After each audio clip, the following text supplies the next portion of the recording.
course, we're 86 years old, and I still work every day, and I'm able to work a few hours every day, and I still got hair, and I owe it all to living a good, clean Christian life.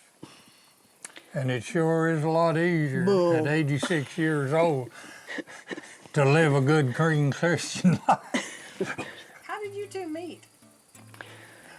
Well, it's a long story, but my first husband was killed in Vietnam in '67, and I was down at WT going to college, and I'd been a widow for 3 years, and I had a friend that was also a widow, and she told me, she said she had gone to Perryton and she had met, her mother lived there, and she had met this man, and he asked her for a date, but she said she was already involved and she was having some students. She called me immediately. Anyway, she said she didn't want to get involved with a farmer and asked if I would like to go with him or meet him, and I said yeah. So we met at her house and hit it right off. He told everybody he fell in love in the first meal he ate at my house. Oh, she's the best cook there ever was.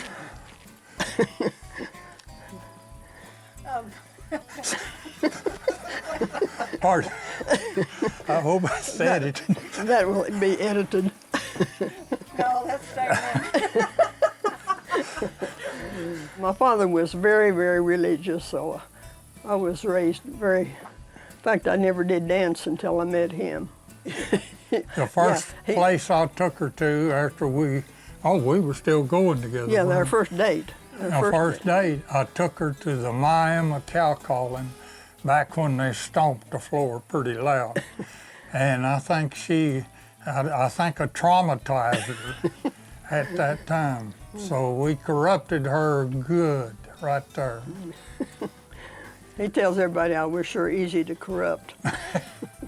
We are located here at this filming in Bull Canyon, which is a large canyon on the ranch that we've improved to use for family reunions and of course for family get-togethers. That's the one thing that we do that I have no doubt that it is worth the effort. They're my great nephews now.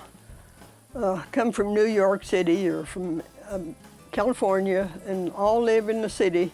And they come down here and just turn them loose, and there's not a square inch of this place that they don't cover. Very little of the button business goes on at our family reunion. When we started building, we had lots of help. We had 4 sons, 2 nephews, and then we had 2 boys that might as well be our sons that were in my band that I had at that time. So you take 8 young people, sometimes with a little beer involved, and you come up with some strange ideas. So we started with the cabin, and then we added shades to cook under and serve food under. And then we added the blacksmith shop, and of course trampoline for the kids come in, and it's just slowly grew, and we had more fun building the Red Dog Saloon than anything. If you look at the face of the saloon, you notice it's built out of an old cypress overhead water tank that was on a ranch at Goodnight, Texas, just north of where the Charles Goodnight Museum and all is. And there was just enough of it to build a front on the Red Dog Saloon. So it goes back probably to 1915 or 16, somewhere like that. But your mother was the first one that fell out of it. Yeah, my mother was the first one that fell out of the Red Dog Saloon. And she was about how old? 75? Yeah, 70 or 70. She was probably 75 years old. And so we drove stakes. We actually were coordinated enough that we actually measured and drove stakes and put lines to build on. And she was in there looking around, said, it's not going to be very big. And when she turned and walked out, she stubbed her toe on her line and fell out of the Red Dog Saloon. Before it was here. And the amazing thing was, when we drove the stake back, we didn't hit the right hole. And the south end of the saloon took 2 hours to frame it in because it's 2 foot out of line, out of the square. But a saloon doesn't make any difference. This area goes back to Lewis Carhart, the minister that established Clarendon. And he sold the land to a group of investors from England called the Swan Cattle Company.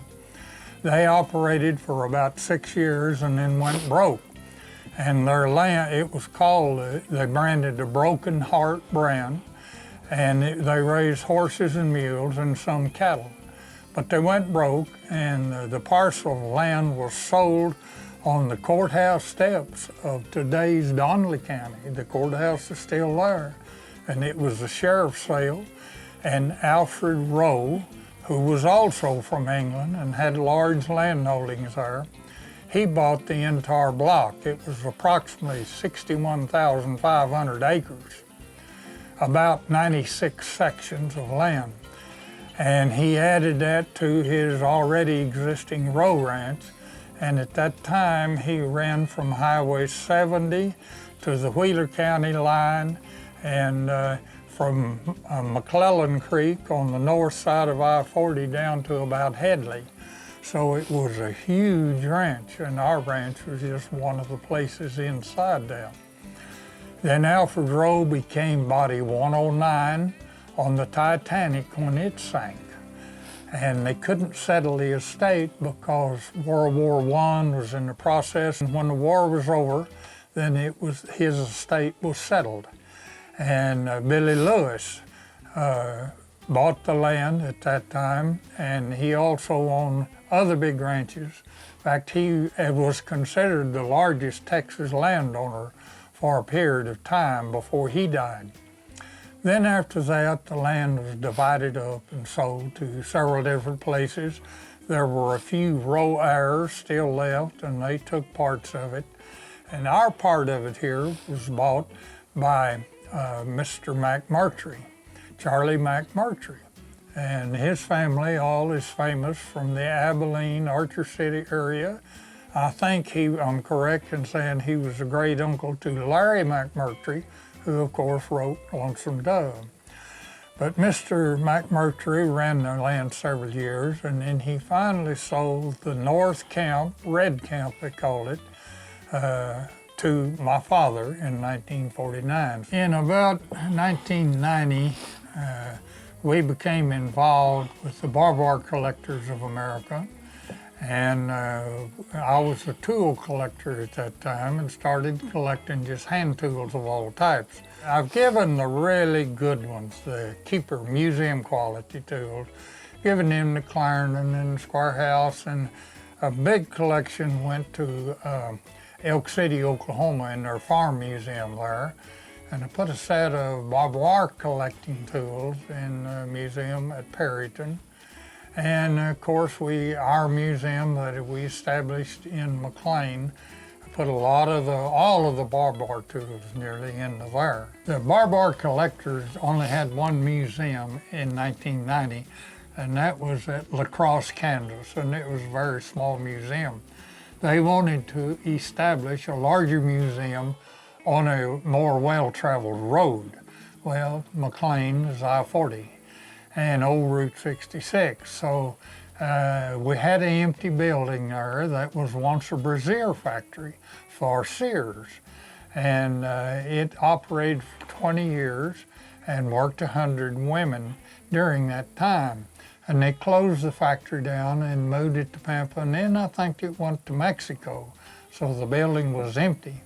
So we worked a deal with the McLean City, and we leased the building, and we started putting in Route 66 stuff and barbed wire stuff. We have lots of people, and will come in and they say, why would anyone want a barbed wire museum, you know? And I say, well, go through it and then you tell me. When they come out, they're just flabbergasted. They said, we just didn't realize the history of it, how the West was settled because of it, and that there was that much different kinds that's collectible. We had one of our collectors down south rolled up the two huge balls of barbed wire that out in front of the museum. that we set up on pedestals. So he had it as a yard ornament, so we brought it up and set it up there. One of the most interesting incidents we had a letter from an art group in Florida, and they wanted to know if we'd be interested in them as one of their projects, making a barbed wire museum to fit over these two barbed wire balls. Barbed wire brazier. Brazier. Yeah, barbed wire brazier. Brazier that'll fit over the two balls out in front. We turned that down. We didn't think that was... Well, he said he didn't know how he was going to haul it up here. Yeah, we'd had to go down and get it. You just don't go haul a 12-foot brazier, you know. I'm sure the editing will come in handy there. That's staying in too. It's hard to hold a straight face in Bull Canyon. Of course, I am a farm auction addict, and I bought a few things off and on there. And I'm also a plastic 5-gallon bucket addict. And if there's something in that 5-gallon bucket, the bucket's free. I just buy the whole bucket and bring it home and hang it up. But I'm kind of kicking that habit now. I don't stop anymore and pick up buckets. Buckets. That is flabbergasted, Tell aren't about you? when you're writing that column, he used to write a column for them real paper, and he said anyone that tells me the most uses for a 5-gallon bucket will get a free subscription to the paper. And you would be surprised at all the answers we got. It was hilarious. 278 uses Use for for it. plastic buckets. What was the craziest one? Well, the guy said that he had 4 brothers, and they lived upstairs and slept in a bedroom there. And he said their tennis shoes smelled so bad they put them in a 5-gallon bucket and hung it out the window so night. that they could sleep at night. I think that was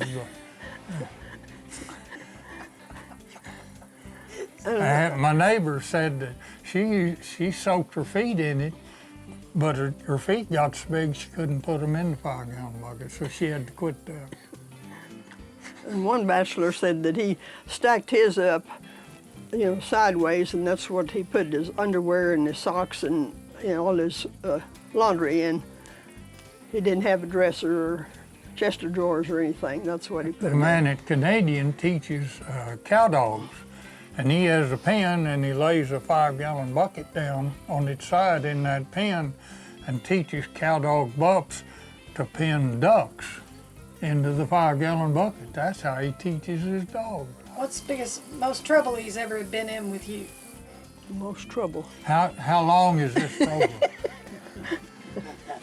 The secret of our marriage is when we married, we decided that she would make all of the little decisions and I would make all the big decisions. And we've been married 49 years now. So far, big decisions never come up.